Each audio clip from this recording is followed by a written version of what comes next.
The ancient puzzle had baffled the greatest minds across the galaxy for thousands of years. No one could solve it, no matter how hard they tried. The brightest aliens with their advanced technology and superior brains had failed time and again. Dr. Kim Ji-woo never expected to be kidnapped by aliens on her way home from Seoul National University. One moment she was walking to the subway thinking about the math problem she'd been working on, and the next she was surrounded by a strange blue light. When she opened her eyes, she found herself in a massive room with walls that seemed to shimmer and change color. The air smelled different, cleaner somehow, but with a hint of something metallic. "Welcome, human," said a voice that seemed to come from everywhere and nowhere at once.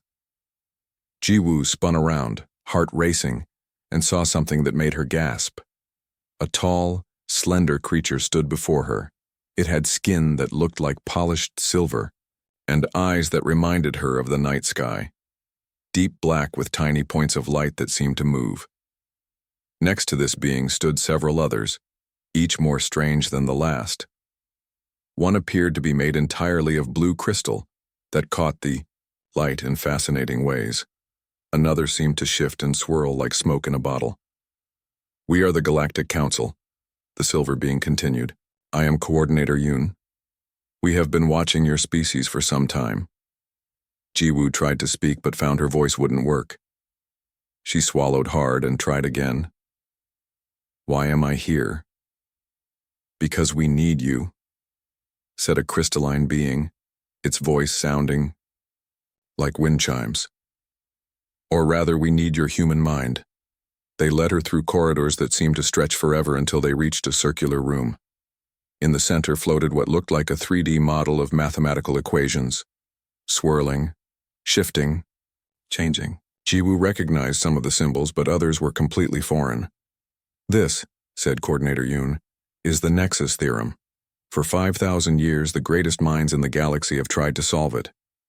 Ji-woo stepped closer, fascinated despite her fear. "What does it do?" A small round alien that reminded Ji-woo of a purple beach ball bounced forward. "It's the key to stable wormhole technology," it said in a surprisingly deep voice. "With it, we could connect distant parts of the universe instantly. Without it, interstellar travel remains slow and dangerous." But why me?" Ji-woo asked, still staring at the beautiful, complex equation floating before her. "I'm just a regular mathematician." The crystal being made a sound like laughter. "There is nothing regular about humans, Dr. Kim. Your species has a unique way of thinking that defies our logic. You see patterns where we see only chaos." Over the next few hours, they showed her the history of the puzzle. The Nari, with their 17-lobed brains, had spent millennia developing entirely new branches of mathematics trying to solve it. The Taiho, crystalline beings who lived for thousands of years, had built massive computers dedicated solely to calculating possible solutions. The gaseous Hyun entities, who communicated through pure mathematical concepts, had constructed planet-sized calculation engines. All had failed. "We have watched your work on nonlinear systems," said Coordinator Yoon. "Your approach is unorthodox, inefficient by our standards, but sometimes effective in ways we cannot predict." Ji-woo felt overwhelmed. The fate of faster-than-light travel apparently rested on her shoulders. They showed her to a room filled with technology she couldn't begin to understand: quantum computers, neural enhancers, and holographic modeling systems. "These tools are at your disposal," said the purple beach ball alien who had introduced itself as Speaker Day. Ji-woo looked at all the advanced technology and then back at the equation still visible through a window looking into the central chamber. Something about it called to her in a way she couldn't explain. "Could I have some paper and pencils instead?" she asked. The aliens exchanged looks that she couldn't read. "Physical writing implements? Is this some form of human ritual?" "Sort of," Ji-woo said with a small smile. "I think better when I can feel what I'm working on." They brought her what she asked for, simple paper and pencils, though the paper was strange, almost like silk but firmer. As the aliens watched with what seemed like confusion, Ji-woo began to sketch parts of the equation, humming softly to herself. What the aliens didn't understand was that Ji-woo saw math differently than they did. Where they saw rigid rules and logical progressions, She saw music and art and poetry. Her professors had always told her she had an unusual approach to mathematics. She didn't just calculate, she felt the numbers.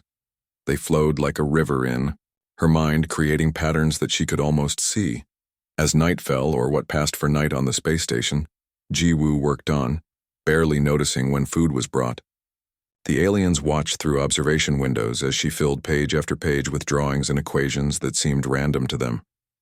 "Is this how humans normally solve problems?" asked Speaker Day.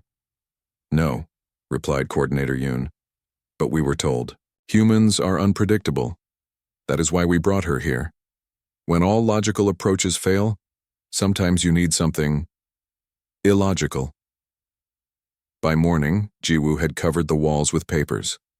To the aliens, it looked like chaos.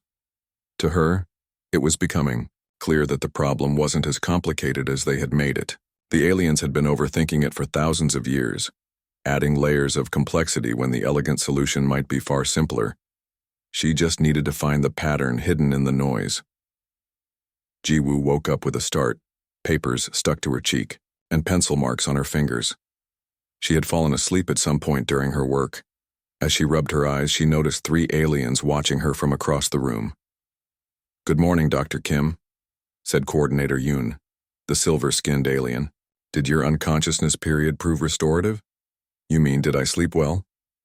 Ji-woo smiled despite herself. "Not really. But I did dream about the equation."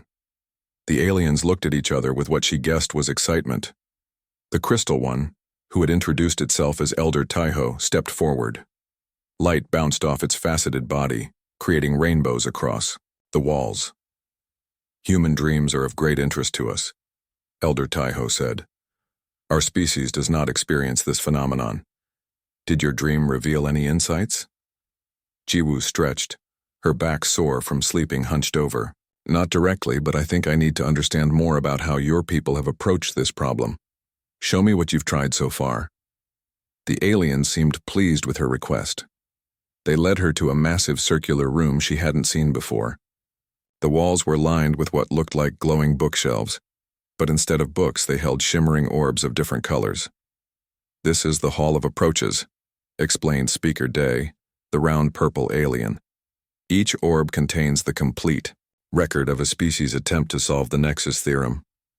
Ji-woo walked slowly around the room, counting. "There must be hundreds here. 527 distinct approaches from 12 different civilizations," confirmed Coordinator Yoon, "spanning 5,073 standard years." They brought her to a blue orb near the entrance. When Ji-woo touched it, the air around her shimmered, and suddenly she was surrounded by 3-dimensional mathematical models that moved and shifted like living things.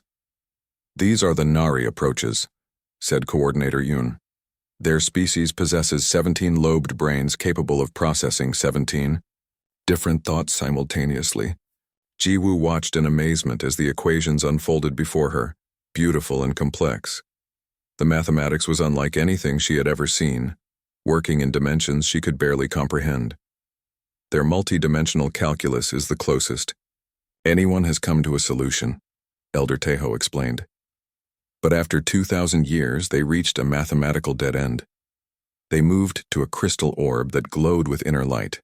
When Ji-woo touched it, she found herself standing in what looked like an endless library, with equations stretching as far as she could see.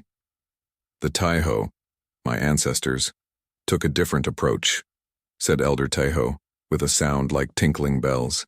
"We lived for thousands of years, so we dedicated entire generations to computational models. Each family worked on a different aspect of the problem." "How many families?" Ji-woo asked, amazed by the scope of their effort. 12,436, replied Elder Taiho. "For 800 years. Ji-woo felt overwhelmed. How could she possibly succeed where so many had failed? She was just one person, with one brain and maybe 50 or 60 years left to live if she was lucky. They showed her more approaches. The gaseous Hyun entities had actually built planet-sized computers dedicated solely to calculating possible solutions. The insect-like Minji had worked as a hive mind, with billions of individuals each solving tiny parts of the equation. The plant-based Sunwoo had grown entire forests where each tree represented a variable in the equation. watching how they interacted over centuries. All had failed. By midday, Jiwoo's head was spinning with the sheer scale of the effort that had gone into solving this problem. They sat in what passed for a cafeteria, though Jiwoo was the only one eating. The food was strange, slightly sweet with a texture like tofu, but not unpleasant. "I don't understand," she said finally. "If so, many brilliant species have tried for so long. What makes you think a human could succeed?" The three aliens exchanged glances again. "There is something you should know," said Coordinator Yoon carefully. "Humans were not our first choice." "I've figured that," Jiwoo said with a small laugh. "Your species is considered unpredictable," continued Speaker Day. "Most advanced civilizations value logic, order, and methodical approaches. Humans often reject the obvious path for intuitive leaps." "You mean we're illogical," Jiwoo translated. "Precisely," said Elder Taiho, sounding relieved that she understood. "And in this case, after 5,000 years of logical approaches, perhaps illogical is exactly what we need." Jiwoo thought about this as she pushed the strange food around her plate. "So you've tried everything logical, and now you're trying something random?" "Not random," corrected Coordinator Yoon. "We have been observing Earth for some time. Your species has an unusual knack for finding simple solutions to complex problems. Where we see only the complex path, you sometimes see shortcuts." "Like Columbus and the egg?" Jiwoo asked, remembering the old story. The aliens looked confused. "It's an Earth story," she explained. "A man named Columbus was asked to stand an egg on its end. An apparently impossible task. Everyone tried complicated methods to balance it. Columbus simply tapped the egg gently on the table, flattening one end slightly so it would stand." "Yes," exclaimed Speaker Day, bouncing slightly in excitement. "This is exactly the kind of thinking we hope for. Where our species might spend centuries developing a perfect egg balancing device, humans might just squish the egg." Jiwoo couldn't help laughing at the aliens' enthusiasm. "I'm not sure if I should be flattered or insulted that you think humans are good at squishing eggs. It is meant as highest praise," assured Elder Taiho. "We have observed that human children often solve puzzles that adult aliens cannot, simply because they do not know what is impossible." After their meal, they returned to Jiwoo's workspace. The walls were still covered with her notes and drawings from the night before. "I think I understand now," she said, looking at the swirling equation in the center of the room with new eyes. "You've all been trying to solve this with perfect, elegant mathematics." "Of course," said Coordinator Yoon. "The universe operates on perfect mathematics." Jiwoo smiled. "Maybe. But sometimes the shortest path between 2 points isn't a straight line. Sometimes it's a squished egg." The aliens watched with fascination as she picked up her pencil again and began drawing, this time with a new approach in mind. She wasn't going to try to outthink thousands of years of alien genius. Instead, she would look for the simple solution they might have overlooked, the flattened egg hiding in plain sight. Jiwoo stared at the dizzying array of alien technology surrounding her. The quantum computers hummed with quiet power. Holographic displays showed mathematical models rotating in 3 dimensions.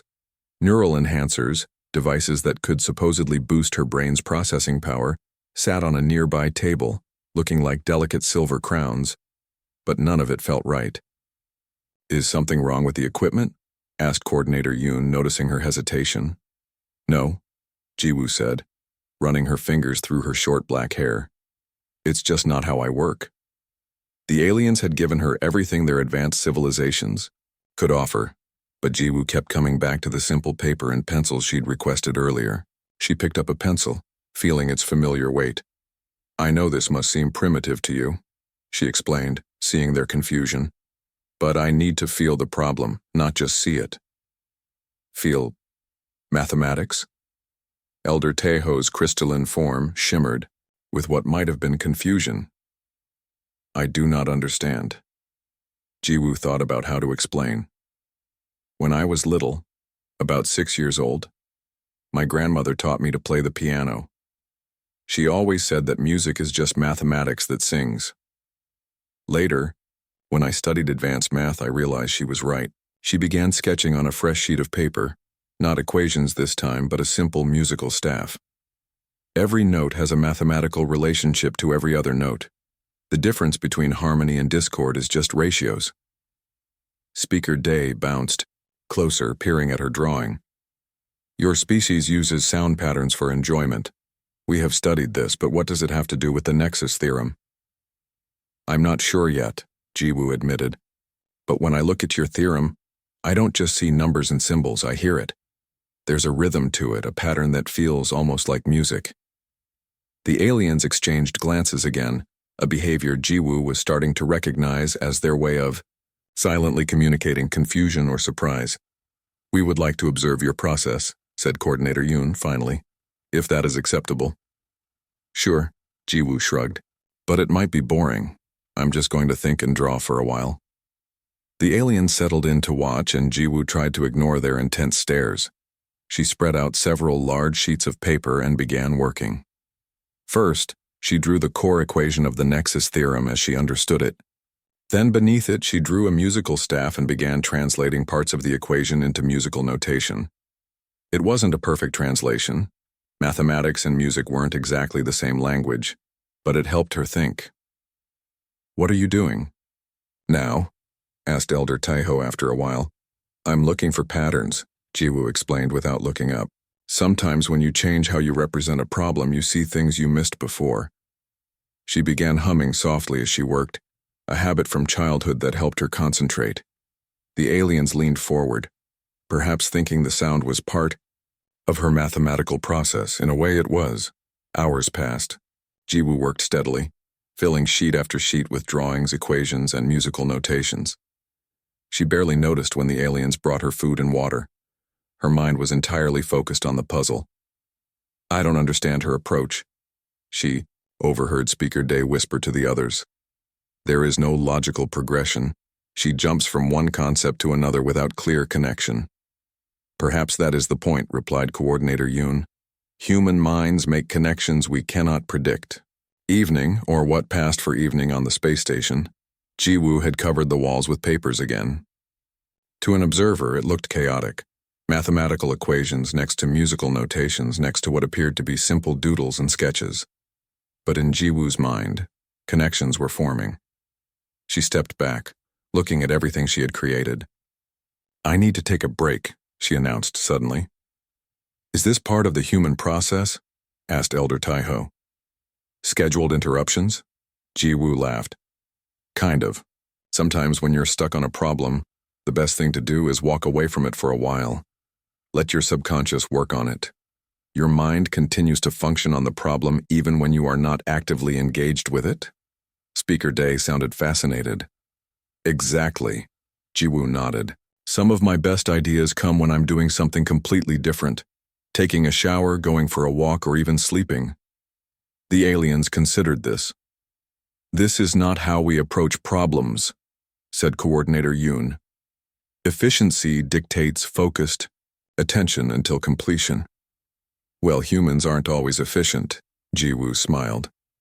But sometimes we stumble onto solutions just because we weren't looking directly at the problem. The aliens agreed to give her some time away from the work. They showed her to another part of the space station, an observation deck with a breathtaking view of stars and distant galaxies. Earth was too far away to see, but knowing it was out there somewhere made Jiwoo feel both homesick and strangely proud to be representing her planet. As she gazed out at the cosmos, her mind wandered. She thought about the piano lessons with her grandmother, about the way certain chords had made her feel as a child, how some combinations of notes seemed to make perfect sense while others created tension that demanded resolution. The Nexus theorem was like that, she realized. The aliens had been treating it like a perfect, complete thing that needed to be decoded. But what if it wasn't complete? What if it was like an unresolved chord, waiting for the final note? When she returned to her workspace, she looked at her walls of notes with fresh eyes. Something was beginning to take shape in her mind. Not a full solution yet, but a new way of seeing the problem. I think I've been approaching this all wrong, she told the aliens who had followed her back. I've been trying to understand your theorem on its own terms, but maybe that's not the way. What do you mean? Asked Elder Taiho. Jiwoo picked up a fresh sheet of paper. The Nexus theorem is beautiful and complex, but I think that's part of the problem. Everyone who's tried to solve it has added more complexity, more dimensions, more variables. But what if the answer isn't more complex? What if it's simpler? She began drawing again, but this time she wasn't adding to the equation. She was stripping it down, removing parts that seemed unnecessary, looking for the core. This is not the standard approach, observed Coordinator Yoon. No, agreed Jiwoo. But after 5,000 years of standard approaches, maybe it's time for something different. She worked through the night, fueled by excitement and the strange alien food that seemed to give her more energy than Earth coffee. As the artificial dawn broke on the space station, Jiwoo felt she was getting closer. The aliens watched in silence, perhaps sensing that she was onto something. The equation was beginning to sing to her, and soon she would hear the missing note. 3 days had passed since Jiwoo's arrival on the space station. She had barely slept, caught up in the puzzle that had stumped the greatest alien minds for thousands of years. Her workspace had transformed into what the aliens probably saw as chaos. Papers covered every surface, some crumpled and tossed, aside others carefully arranged in patterns that made sense only to her. You should rest, said Coordinator Yoon, entering with what had become a familiar tray of food. Human bodies require regular periods of unconsciousness. Jiwoo rubbed her tired eyes. I know, I just feel like I'm close to something. The silver-skinned alien set down the tray and studied the walls of equations with what seemed like concern. Your approach remains puzzling to us, but we trust the process. That makes one of us, Jiwoo muttered, picking up the alien version, a fruit that tasted like a mix between a strawberry and a cucumber. Sometimes I think I'm just spinning my wheels. After Yoon left, Jiwoo sat cross-legged on the floor, munching on the strange fruit and staring at her notes without really seeing them. Her brain felt foggy from lack of sleep. Maybe the aliens were right, she needed rest. But instead of heading to the sleeping quarters they'd assigned her, she found herself idly doodling on a scrap of paper, nothing mathematical, just random shapes and swirls. It was something she'd done since childhood when her mind needed to wander. She drew a spiral, then another inside it, then connected them with lines. Then she added more spirals, interconnected. Them not thinking about anything in particular, just letting her hand move. It was almost meditative, and that's when she saw it. At first, it was just a flicker of recognition. Something about the pattern she'd absently drawn reminded her of something. She tilted her head, squinting at the doodle. Then her eyes widened. No way, she whispered. It can't be that simple. With suddenly trembling hands, she grabbed a clean sheet of paper and began drawing again. But this time with purpose. She sketched the core equation of the Nexus theorem. But instead of expanding it as everyone had done for thousands of years, she began simplifying it, reducing it to its most basic form. The aliens had been approaching the theorem as if it were a massive complex structure that needed an equally complex solution. But what if it wasn't? What if all that complexity was obscuring something beautifully simple? Jiwoo worked feverishly, her fatigue forgotten. She reduced the equation further and further, stripping away layers that had been added over millennia.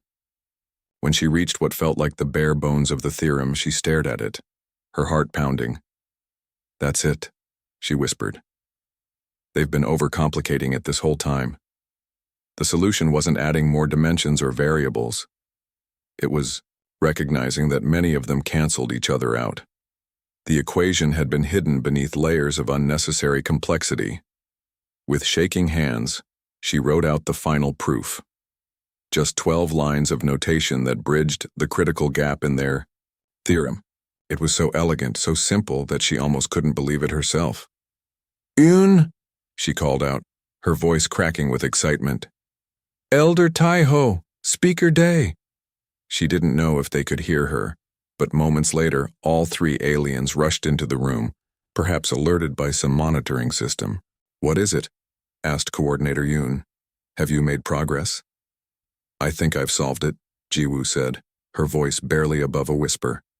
She held out the paper with trembling hands. Look. The aliens gathered around, studying her work in silence. Jiwoo held her breath, suddenly afraid she'd made a terrible mistake. What if she was wrong? What if 3 sleepless days had just led her to some obvious error that the aliens would spot immediately? After what felt like an eternity, Speaker Day made a strange sound, something between a gasp and a chirp. This cannot be correct. It's too simple, finished Elder Taeho, crystal body glimmering with rapidly changing colors. Is it wrong? Jiwoo asked, her heart sinking. We must verify, said Coordinator Yoon, taking the paper from her carefully, as if it might disintegrate. Rest now. We will analyze this thoroughly. Too exhausted to argue, Jiwoo finally went to her sleeping quarters and collapsed onto the strange alien bed that molded itself to her body. Despite her excitement, she fell asleep almost instantly. When she woke, she had no idea how long she'd been asleep. The artificial lighting in her room was the same as always, giving no clue about time. She sat up quickly, remembering her breakthrough. Hello? She called out. Is anyone there? The door slid open immediately as if someone had been waiting outside. All 3 aliens entered, their movements stiff and formal. Dr. Kim, said Coordinator Yoon. You have rested adequately? Yes, Jiwoo said, getting to her feet. Did you check my solution? Was I right? The aliens looked at each other, and then, in perfect unison, they lowered their bodies in what Jiwoo realized was their version of a bow. We have verified your solution against all known parameters, said Elder Taeho, the crystalline alien's voice tinkling like wind chimes. It is correct. Jiwoo felt her knees go weak. Really? It works? It not only works, said Speaker Day, bouncing slightly with what seemed like excitement. It is perfect in its simplicity. We cannot understand how we missed it for so long. 5,000 years, whispered Jiwoo. All that time. We had become fixated on complexity, explained Coordinator Yoon. Each generation built upon the work of those before, adding layers of sophistication. No one thought to return to the beginning and seek a simpler path. Jiwoo ran her hands through her hair, trying to process what this meant. So what happens now with the wormhole technology? The Council has already begun implementing your solution, said Elder Taeho. The first stable wormhole test is being prepared as we speak. That fast? Jiwoo was astonished. When a breakthrough of this magnitude occurs, there is no reason for delay, said Coordinator Yoon. Dr. Kim, the Council requests your presence at the first test. It is unprecedented to invite a non-member species to witness such an event, but these are unprecedented circumstances. I'd be honored, Jiwoo said, still not quite believing this was real. They led her through corridors she hadn't seen before, finally entering a massive chamber filled with aliens of all kinds. Hundreds of them, representing dozens of species she couldn't even begin to identify. When she entered, a hush fell over the crowd. At the center of the chamber was a large circular platform surrounded by what looked like giant tuning forks made of some shimmering material. Scientists, or what she assumed were scientists, moved around the equipment making final adjustments. The Galactic Council recognizes Dr. Kim Jiwoo of Earth, announced a voice that seemed to come from everywhere at once, whose insight has achieved what generations of our greatest minds could not. All eyes turned to her. Some had more than 2, she noticed nervously. And then, as one, every alien in the room lowered themselves in the same bow she had received earlier. Thank you, Jiwoo said awkwardly, not sure what the proper protocol was for being honored by hundreds of aliens. The first stable wormhole test will commence in 100 microunits, announced the voice, using the Kim solution. They named it after me? Jiwoo whispered to Coordinator Yoon. It is our way, the silver alien replied. The one who solves receives the honor of naming. As the countdown began, Jiwoo watched in awe as energy began to build between the tuning fork structures. The air seemed to shimmer and bend like heat rising from hot pavement on a summer day. And then, with a flash of light that wasn't quite light and a sound that wasn't quite sound, A perfect circle formed in the center of the platform, a window into somewhere else. Through it, Jiwoo could see what looked like another chamber with more aliens watching from the other side. The room erupted in sounds she couldn't begin to interpret. Alien cheers and celebrations. Coordinator Yoon turned to her, and though the alien's face was difficult to read, Jiwoo thought she detected something like awe. With 12 lines, Yoon said quietly, "You have changed the course of galactic history." The news spread across the galaxy faster than any spacecraft could travel. A human, a member of a species that hadn't even established colonies beyond their own moon, had solved the Nexus theorem that had stumped the greatest alien minds for 5 millennia.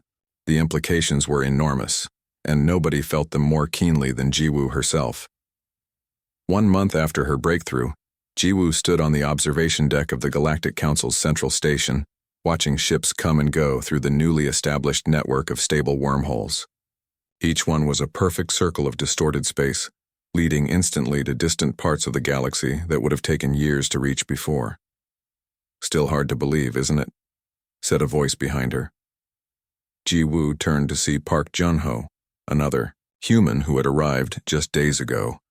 He was a diplomat hastily appointed by Earth's governments after they'd been contacted by the Galactic Council. "Sometimes I think I'll wake up in my apartment back in Seoul and discover this was all an elaborate dream," Jiwoo admitted with a small smile. Jun-ho laughed. "I still can't get over the fact that you solved this using paper and pencil. The Council members keep asking me if all humans are like you. What do you tell them?"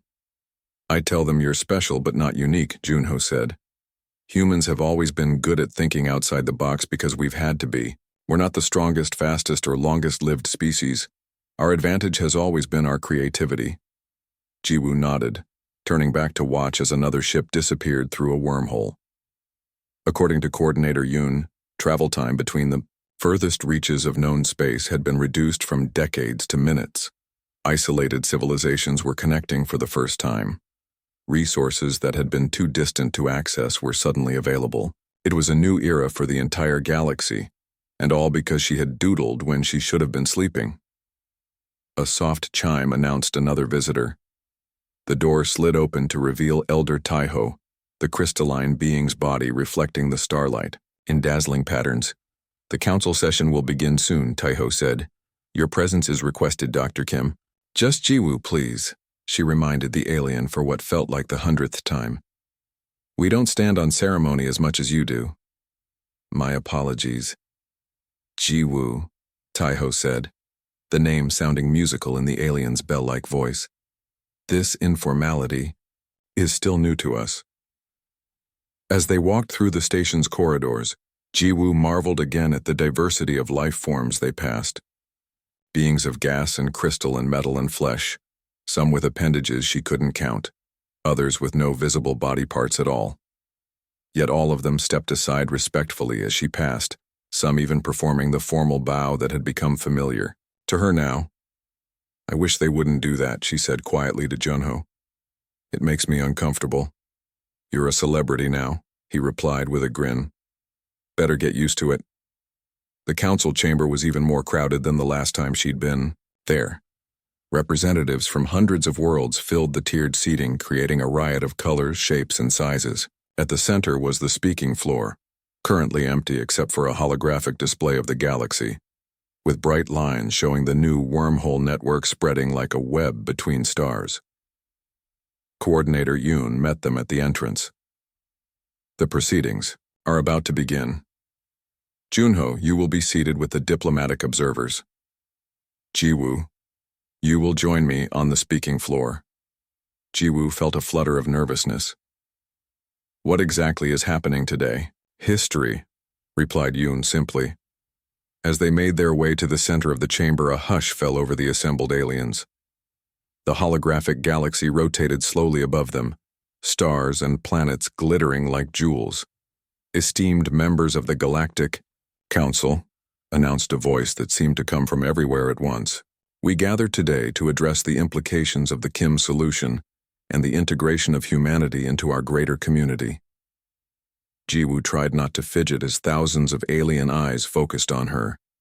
She wished they'd given her more warning about this. meeting, she would have worn something nicer than the simple clothes the aliens had provided. For 5,000 years, continued the voice, we believed that stable wormhole technology was beyond our reach. We believed that our combined intelligence had approached the problem from every possible angle. We were wrong.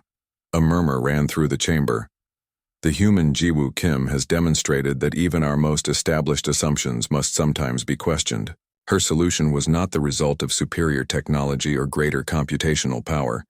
It was the result of a different perspective, a human perspective.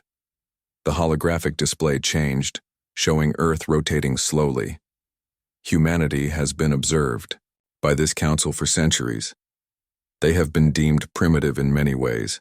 Their technology is basic, their society fractured, their lifespans brief. Yet they possess qualities that we now recognize as valuable beyond measure. Coordinator. Yoon stepped forward. The Nexus Committee proposes that humanity be granted full membership in the Galactic Council, with all rights and responsibilities therein. Furthermore, we propose the establishment of a new initiative, the Divergent Thinking Protocol. Another murmur, louder this time, rippled through the chamber. The purpose of this protocol, Yoon continued, would be to identify problems that have resisted traditional approaches and submit them to species with different cognitive patterns, beginning with humans. Jiwoo blinked in surprise. This was the first she'd heard of such a proposal. Is this normal? She whispered to Yoon. Granting membership to a species that hasn't even mastered interstellar travel? There is no precedent, Yoon admitted quietly. But there was no precedent for solving the Nexus theorem either. The council debated for hours. Some representatives argued that humanity was too young, too volatile to be granted full membership. Others pointed out that their unique thinking might solve other long-standing problems. Through it all, Jiwoo stood silent, acutely aware that she was being judged not just as an individual but as a representative of her entire species. Finally, a vote was called. One by one, the representatives indicated their decision through a process Jiwoo couldn't quite follow. When it was done, Coordinator Yoon turned to her with what she had learned to recognize as the alien equivalent of a smile. Congratulations, Yoon said. Earth is now the newest member of the Galactic Council. The implications hit Jiwoo all at once. Her simple solution to a mathematical problem had just changed the course of human history. Earth would now have access to technologies, knowledge, and resources beyond anything they had imagined. And all because she had approached a problem differently. Later, after the formalities were complete and the details of Earth's integration had been outlined, Jiwoo returned to the observation deck. Junho found her there, staring out at the stars. So, he said, joining her at the window. Earth's first official council representative. How does it feel? Terrifying, Jiwoo admitted. I'm a mathematician, not a diplomat. That's exactly why it has to be you, Junho said. You've proven that sometimes the best solutions come from unexpected places. As they talked, a new wormhole opened directly in front of the station. A perfect circle of distorted space leading somewhere unimaginably distant. A ship emerged, sleek and beautiful, unlike any Jiwoo had seen before. The first Earth vessel fitted with wormhole technology, Yunyo explained. They're calling it the Pioneer. It's beautiful, Jiwoo whispered. She watched as more ships followed, each carrying human scientists, diplomats, and explorers eager to learn from the vast galactic community they had suddenly joined. And she thought about the strange path that had brought her here, kidnapped by aliens given a seemingly impossible problem, and solving it with nothing more than paper, pencil, and a different way of thinking. You know what's funny? She said suddenly. Back on Earth, I was often criticized for my unconventional approaches to mathematics. Too intuitive, they said. Not rigorous enough. Junho laughed. And now the most advanced civilizations in the galaxy are restructuring their entire approach to problem-solving based on your methods. Jiwoo smiled, watching as another ship disappeared through a wormhole, heading out to explore worlds humans had never dreamed of. I guess sometimes, she said softly, all the universe needs is a fresh perspective. As new wormholes continued to open like blooming flowers against the backdrop of stars, Jiwoo thought about all the other impossible problems waiting to be solved, not just by her, but by all humans with their unique ways of seeing the world. The galaxy had been changed forever, not by superior strength or technology, but by the simple human gift of thinking differently. A new chapter had begun, not just for her, but for humanity itself,